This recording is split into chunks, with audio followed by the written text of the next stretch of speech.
We support you full time 100%. God bless you, sir.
Your Excellency, my brother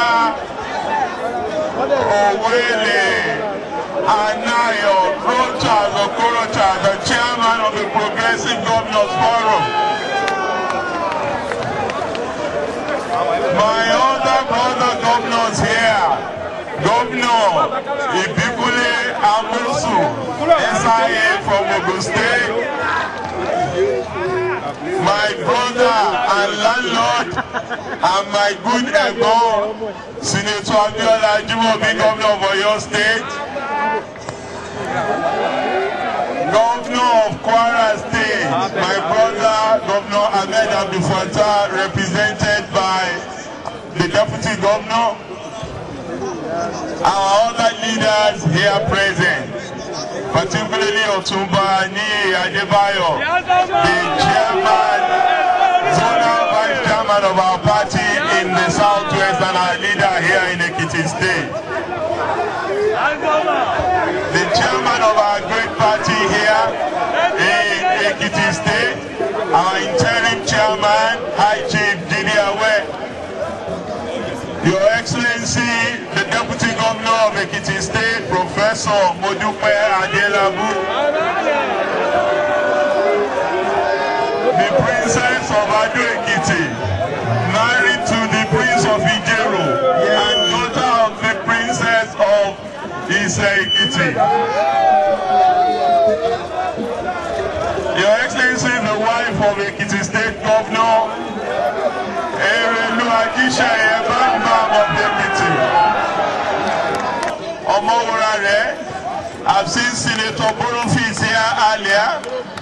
I have seen Senator Adesho also. I've seen many of our other leaders here. Our honorable members from the Federal House of Representatives. Our other leaders, elders, mothers and fathers, and our youth of the greatest and the greatest and the greatest and the greatest and the most ebullient, intelligent, intellectual, committed young people of Ekiti State.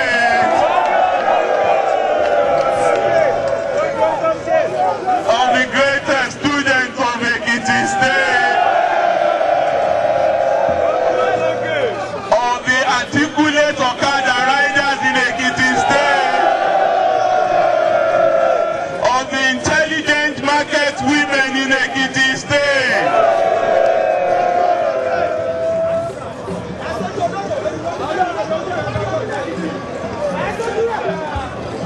gbòòrò wò. Ẹ wò gbòòrò wò, ẹ rí iṣẹ́ wa o. Ẹ rí iṣẹ́ wa o, àbẹ́ rí iṣẹ́ wa o. Ẹ wò gbòòrò wò, ẹ wò gbòòrò wò, ẹ rí iṣẹ́ wa o.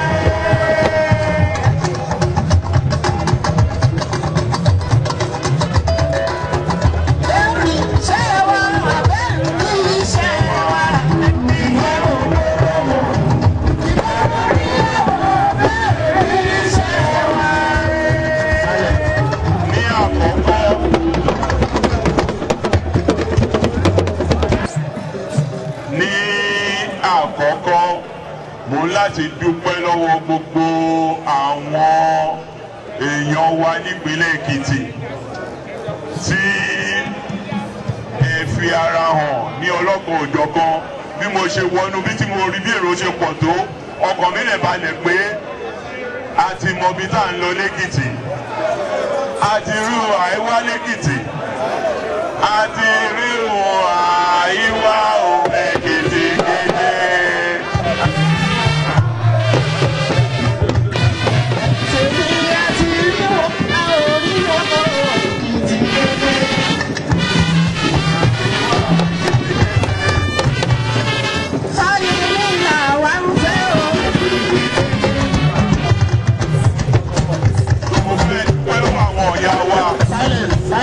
Tí wọ́n ń fi ọ̀dà pọ̀ wá ní ìpínlẹ̀ Èkìtì, tí wọ́n ń gbàdúrà fún ìjọba yìí àti ẹgbẹ́ wa ní gbogbo ìgbà, torí wọ́n mọ̀ pé ìtẹ̀síwájú Èkìtì ló gbé wa débí. Ìlọsíwájú ilẹ̀ káàárọ̀ oòjíire òun ló jẹ wá lógún. Àlàáfíà ní orílẹ̀-èdè Nàìjíríà òun ni nǹkan tá à ń jà fún. Ní pàtàkì jùlọ, tẹ́ ẹ bá rántí lọ́dún mẹ́ta àbọ̀ sẹ́yìn, ó láwọn ìlérí tá a ṣe ní gbàgede tí wọ́n ti búra fún mi níjọ́ tí mo di gómìnà. Gbogbo ìlérí tá a ṣe, ìlérí olóko mẹ́jọ tá a ṣe, gbogbo ẹ̀ láìpẹ́ ẹyọkan báyìí òun láti múṣẹ. Gbogbo ẹ̀ la múṣẹ. Ètò ẹ̀kọ́ ọ̀fẹ́ tó yè kúrò olówà nípínlẹ̀ Èkìtì. Àwọn olùkọ́ wa, àwọn náà yọ̀bọ̀ jù ní gbogbo orílẹ̀-èdè Nàìjíríà lọ́ra àtọ́jú wọn. Àwọn ọmọ iléèwé wa.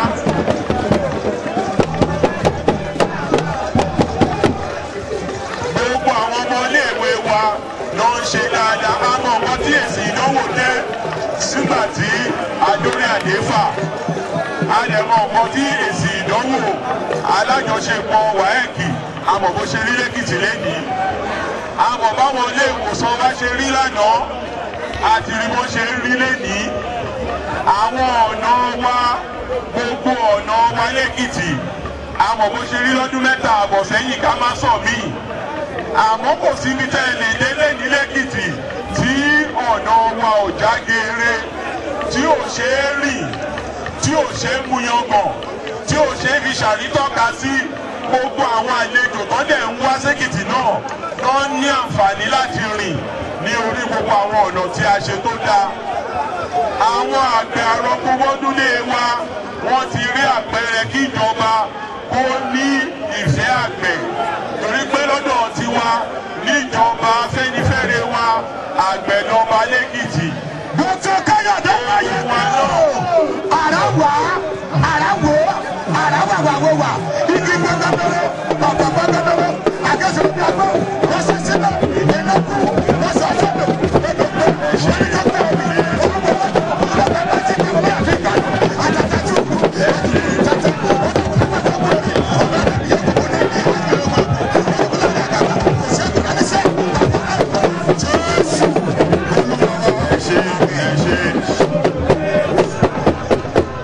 àwọn olóyìnbó máa ń sọ̀rọ̀ gan ẹgbọ́n mi o. Àwọn olóyìnbó, àwọn Gẹ̀ẹ́sì máa ń sọ nǹkan kan.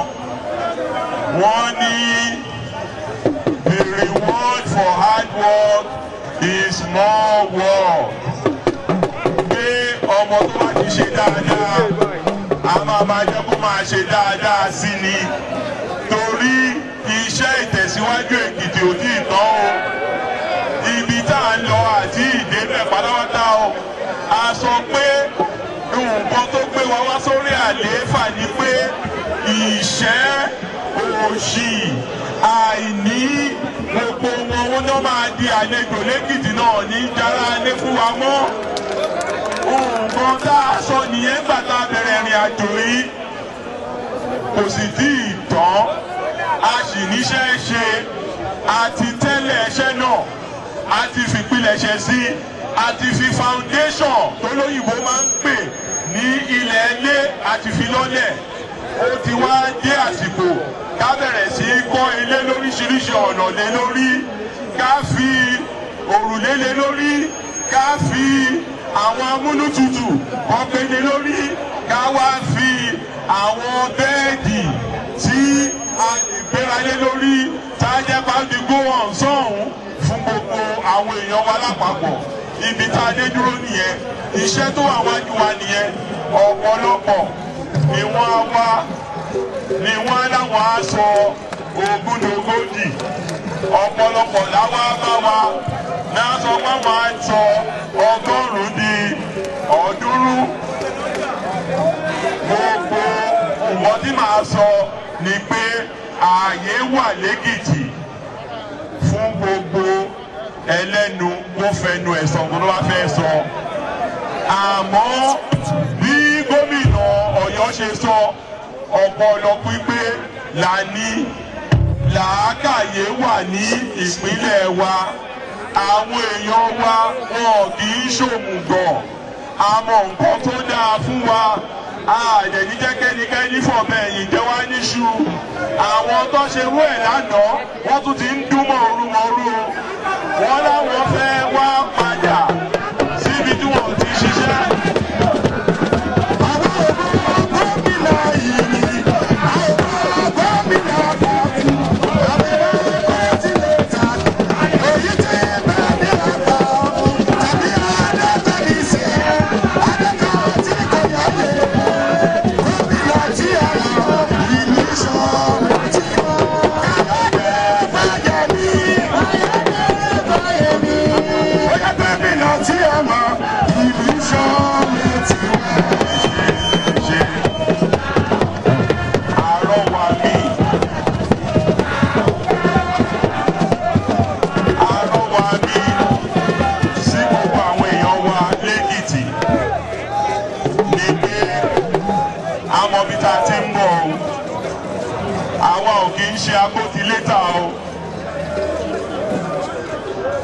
À ń ṣàkótilétà lẹ́kìtì o, a kì í ṣọmọ àlè o, a ń ṣọmọ tí ò níran o. Ọmọlúàbí ni wá, ọmọ tí ó lọ́gbọ́n lórí, tó lóye lórí, tó sì mọ ìtàn. Tẹ́ ẹ bá mọ ibi tá a ti ń bọ̀, ẹ mọ̀ pé ní Èkìtì a fẹ́ kẹ́nikẹ́ni ó lóun jókòó síbì kan, ó ní àwọn kan ló máa wá gbé òun wá sórí oyè. Nǹkan lẹ́kìtì máa ń parapọ̀ tí a máa ń bájà nìyẹn. Gbogbo alárántí ìjà Èkìtì parapọ̀, àbá àrántí ìjà òmìnira Èkìtì parapọ̀. Ẹsẹ̀ bá láti ẹ̀ wípé ó ṣe ń lọ yẹn ẹ̀ máa yín mú sí la, ó ṣe ń lọ yẹn ẹ̀ máa ṣépè fún la. Ayé òṣè ti kẹ́rù sọ́kọ̀ ó ti gbẹ́rù pátápátá. Ó lọ, ó máa lọ, ó lọ lẹ́nu sọ́kọ̀ ó ti gbẹ́rù. Ṣé rí ìbò tó ń bọ̀ yìí, ìbò tó ń bọ̀ lóṣù kẹfà yìí.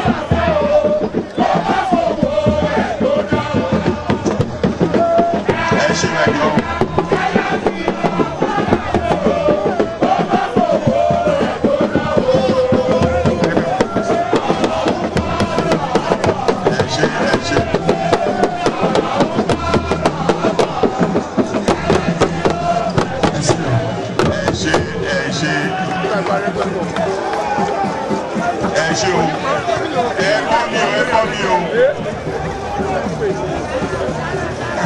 Ìbò tó ń bọ̀ lọ́nà yìí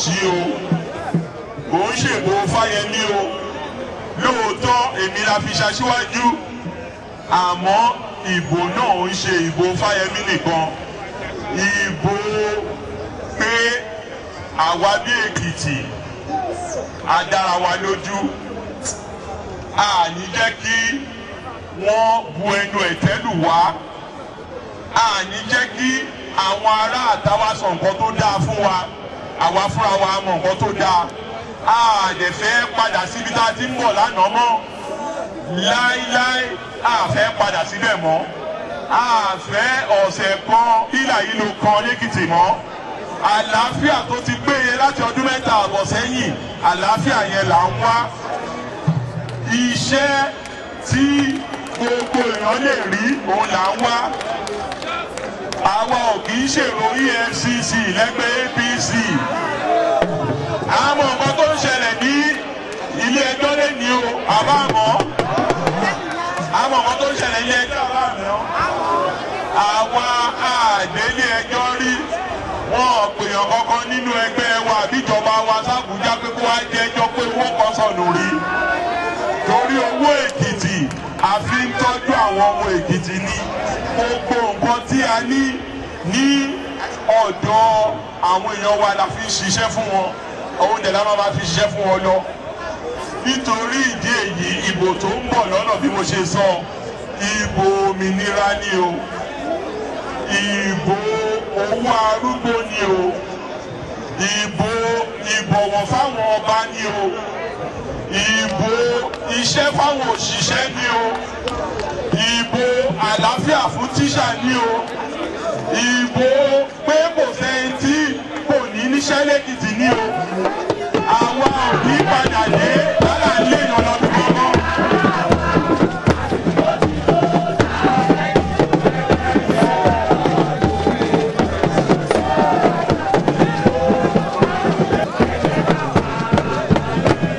I want to thank our people.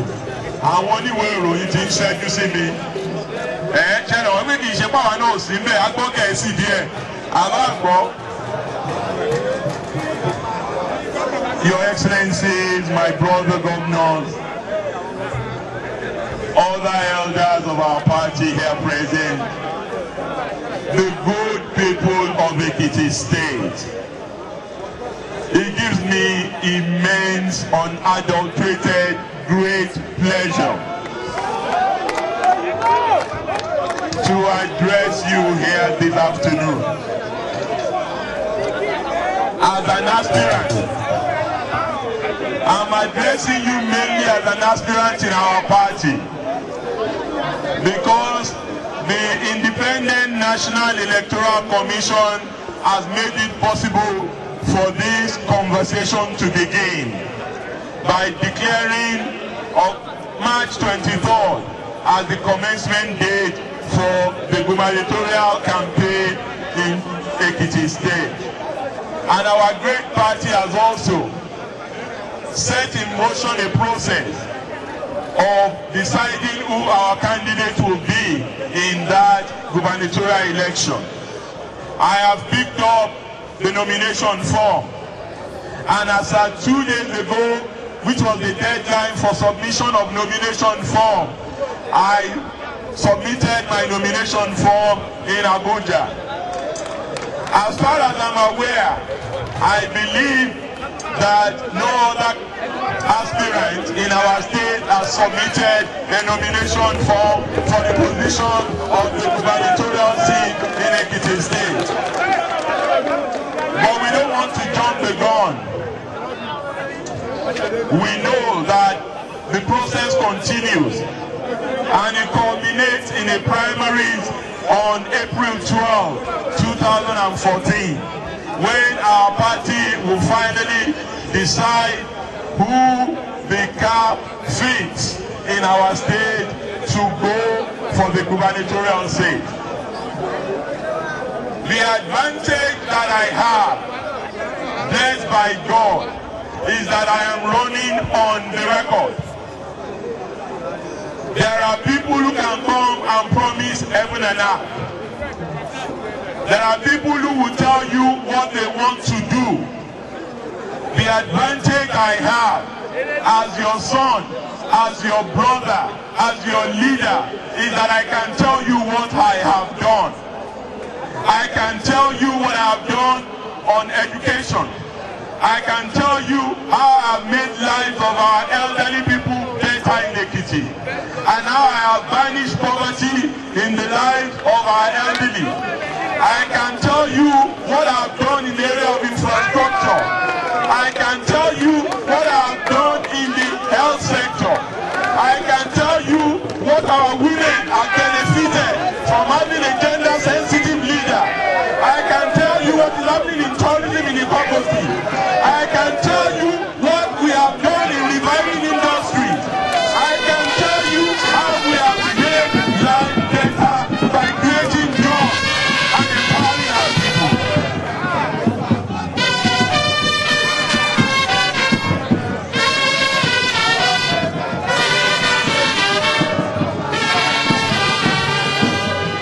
This is a record that I challenge every other person who wants to enter this race, regardless of party, to share with Ekiti people. Luckily, some of the names we're seeing, they are names of people who have been there before, and we knew what they did. Our people are intelligent enough to make a decision on the records of every one of us.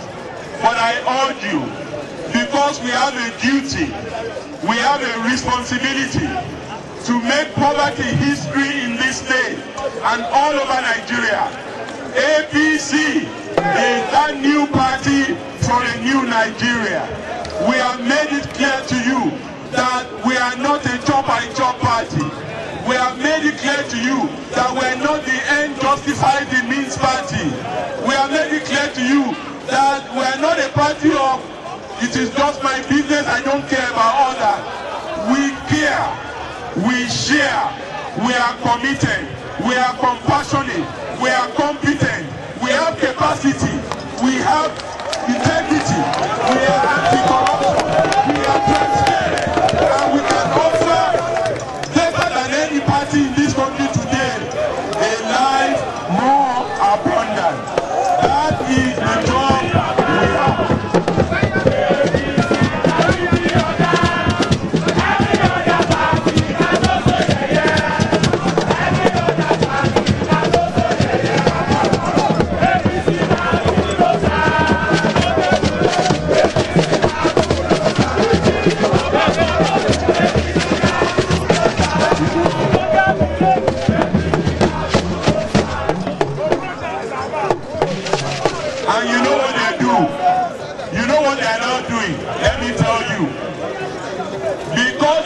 Challenge that record I've just shared with you.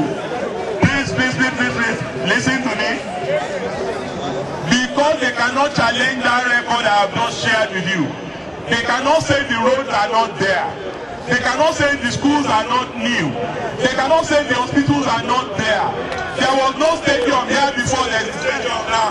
They cannot say we have not worked.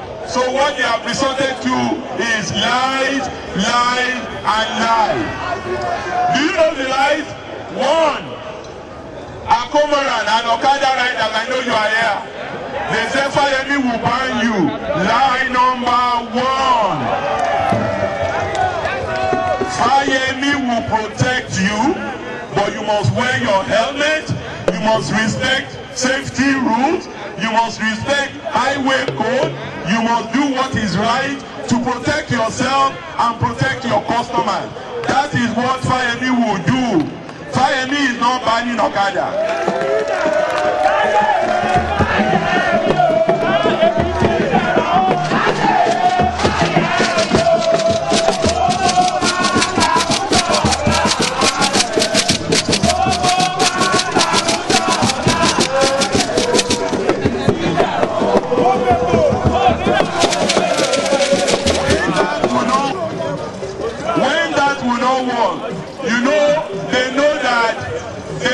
This is the state of intellectuals.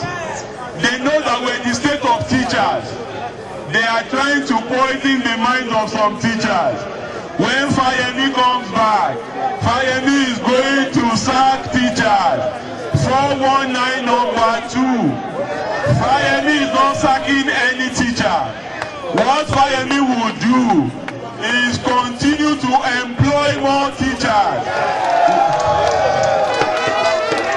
Fayemi will train more teachers.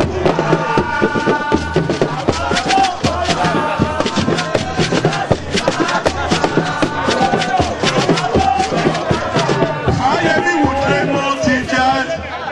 Fayemi will remunerate more teachers. Today in Nigeria, there is no state that does what we do for our teachers. We are the only state that pays 20% rural teachers allowance in Nigeria. We are also the only state that pays 20% core subject allowance. So if you are a teacher in Ekiti and you are teaching mathematics, or you are teaching English, or you are teaching integrated science, we pay you 20% in addition to your salary so that you can concentrate on that work. That is beside your salary, which is regular. We have never defaulted on the payment of salaries. We have never defaulted on the payment of allowances. We have never defaulted in building capacity of our teachers. So there is nothing that is independently verifiable that they can use against us with teachers. And the teachers know better. They didn't stop there. They've told the people in the market, Fayemi is going to destroy your market. This is the same market, Fayemi, that is building markets across the state. He's building markets across the state. They say he's going to demolish markets. They say local government workers, Fayemi is going to do what they did in Ondo State. Let me reassure you, we have no reason to copy anything from Ondo State. If anything, we have more to give Ondo State. And what is happening there is something that we've already done here. And we did not sack people. We only eliminated those who should not be at work, the ghost workers. And this is something that all local government workers are happy about. We have kept the authentic workers in our state to continue to work in the local government. But they must work for our people. Local government money is not money for sharing. It is money for working. That is why we're building roads in local government. That is why we're building markets in local government. That is why we're employing people in the local government. That is our record. That is what we will continue to live by. That is what we will continue to commit our party to. Because this is the party of progress. This is the party of positivity. This is the party of abundance. This is the party that is ready to govern with our people. And you remember what I always say, we will do development with our people, not to our people. Because you know them in your community. That is why we are giving money to community development associations. That is why we are giving money to towns unions to develop their own community without interference. That is why we are doing community government. I want to assure you, it has not finished where we have taken all these policies. We have more to share with you. But I urge you, we must be vigilant. Eternal vigilance is the price to pay for our freedom. You must be ready. We must be vigilant. We must man those booths. We must be at those polling stations. We must ensure that we kick out all the criminals. All those who want to come and cause trouble in Ekiti, we must get rid of them. Because this government is a government of peace, is a government of progress, is a government of prosperity. I thank you for coming. God bless you. Èkìtì àgbẹ̀ àwọn.